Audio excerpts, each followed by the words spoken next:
Afternoon everyone, it's my pleasure to announce the DHL Stormers to face the Highlanders this weekend at Newlands. Starting at the back is Damian Willemse, Siya Sonatla, JJ Engelbrecht, Damian Delende, Dylan Lays, Joshua Stander, Herschel Yankees, Yaku Kutsia, Peter Steph Dutoy, who will be making his 50th DHL Stormers cap, Siya Kolisi captain, Kobus Visa, Evan Etzebeth, Frans Moherba, Skara Ntameni, Stephen Kutzhoff. On the replacements bench is Chad Solomons with his DHL Stormers debut, Corne Ferrie, Wilco Lowe, Kobus van Dijk, Sukumbozo Noche, Justin Phillips, Jean-Luc Duplessis and Dan Creel.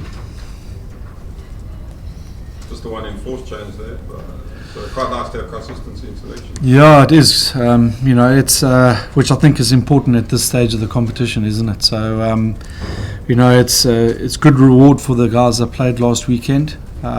Just the one change in Skara starting and Bongi out injured, and then Chad coming to the bench, but the other one is obviously Wilkalo returning back from injury. Was there any temptation, because he was supposed to start last week, was there any temptation to throw him? There was, but the way that France went, we were pretty happy with his 60 minutes on the weekend, so just for continuity's sake, it was probably more important for us to have the same starting lineup as much as possible and give those guys a bit of reward, like I said, for their performance and give confidence to the group. But tough on Newlands for sure, because he did well. It is, his performance against the Jaguars was very good, and I think it was even better against the Crusaders. I think we mentioned him after the game. So, look, it's tough on him, but I think he understands, and the good thing is that he's in the frame now and certainly is a talking point in selection meetings, and it's nice to know that we've got 3 quality tight heads going into the remainder of the campaign. What are the bodies after last week?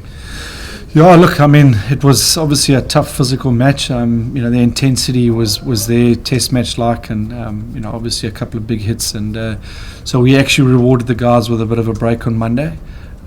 We didn't train on Monday, but it was back to business as usual on Tuesday and obviously today. So, the boys seem to be fully recovered, and we've kept things quite simple for this week, and really just to back up what we did last week, and give the boys some confidence. So it really was all about getting them mentally and physically prepared for this Saturday. Is Damian Delende, can you see he's fine? And he's the Yeah. Yeah, we didn't train. He didn't train early in the week, but he did his session now, so he did a good 16 minutes now, and he came through with flying colours. So he was obviously a concern in the beginning of the week, but he's come through great, in this session now. Rob, your policy now is going to be to try and have the strongest team for every game. Yeah. No, certainly. It's there is no quarter given now for the remainder of the game, the campaign, and we've got the 3 at home and the 1 away, so we'll look to select our best group going forward for the remainder of the campaign. Obviously we're gonna get 1 or 2 guys back from injury, and they will certainly play a role going forward, but if the team can keep building on what they did last weekend, then we'll try and keep our changes to the bare minimum. Who's coming back? We've got Ernst van Rijn coming back, we've got Janu Vermaak coming back, Paul de Wet coming back, and Chris van Zyl will be coming back. Yeah. No. And neither Salman Marat. Who else? Trocky, yeah, he's the other one who's not going to come back. So yeah, you can't control what the Jaguars do now because you don't play them, because at least you play the Lions and the Sharks still, so you have a bit of control about their season. So does that take a bit of pressure off you? You just play now because there's nothing you can do about the Jaguars and what the people do. Yeah, that's exactly what our mindset is, and obviously every game is more important than the last one every single week, and it's not about it's a team in our conference or anything. It's actually we need every single point we can get, so we can't be saying the Lion and the Sharks game is more important than this one, because that's not going to help us at all, because we just need to get points, and 4 points, if we can get 5, and then that's what we'll go for. Does it change the mindset at all, because like you just mentioned, there are 5 points possibly, so bonus points might come into play in terms of log position? I know you've got to get the win first and foremost, but will it change your mindset at all in terms of pursuing bonus points during the game? No, I mean, we've always wanted them, so it's not like we only want to start wanting them now. But if we're in a position, to get one, we'll definitely go for it. Like it's the same as the Bulls week. I mean, that's why we didn't kick out the one kick, because we wanted to gain a bonus point, and we knew we couldn't lose the game, so we went for it. Mickey, those guys that you mentioned coming back, are they all back next week? Yeah, pretty much. Chris Van Zyl, I think, is another 2 weeks away, but most of those guys will be available for selection next week. Yeah. What's the situation? We have this every year where you come towards the playoffs. I'm assuming somebody like Eva was part of your squad at the start of the year. So, yes. So it's not like you have to play guys now if you want to use them in the playoffs. I mean, everybody. No, he's part of the original squad. So anybody who's part of our original squad is up for selection for those quarters and whatnot. Yeah.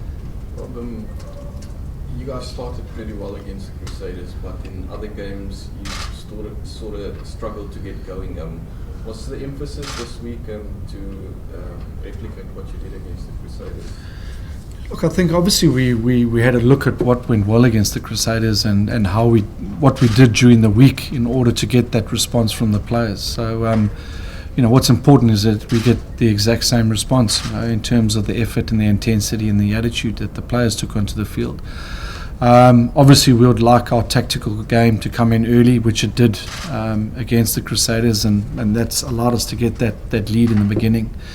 And I think that what's important is that we force our game plan on the opposition every week, in order to get the results. So nothing changes in that mindset. I just think that our prep was really good last week. And obviously it was because we're playing against the best team in the competition, and I think that our prep once again has been excellent, and the players' buy-in and attitude has been great again this week. So everything has been geared towards the Saturday, whether that's recovery and getting the bodies rested and or in terms of our tactical prep, it's got to be spot on. So again, I think it's been a good week. The Highlanders are a very good side. They've been in some classic battles this year, and I think that across the board they've got threats. So we'll have to be at our best in order to win this one. Yeah, just to latch on to that, do you feel there's more pressure on you guys after that performance on Saturday against the Crusaders to deliver this weekend again? Yeah, I think there is obviously pressure, but I think it's mostly from us. I think that was the first thing we said in the changing room. I said we gotta use this. We can't now be hot one week, and that's all coach has been asking for. He doesn't want this on and off, and I think what he's doing everything he can to make sure the weeks are the same. So in that, and so now it just relies on us with our mindset in everything that we do to prepare. But I think the pressure is mostly from us as players, which is a good thing. Obviously the people are expecting, they've seen what we can do, now they want more of that, but we're trying to keep it in so that it doesn't get too much for the guys. All right. Any more questions? Done? Are you expecting a lot more kicking this weekend from the Highlanders? You spoke about tactical plan. Yeah, look, I think you're right. I mean, I think they're a very smart side. They're a well-disciplined side. And I think that their tactical kicking game is spot on. And they don't give you many opportunities. So we're going to have to be pretty smart in terms of how much possession we get, and how we get it. So we need to put them under a little bit of pressure and take them out of their comfort zone a little bit.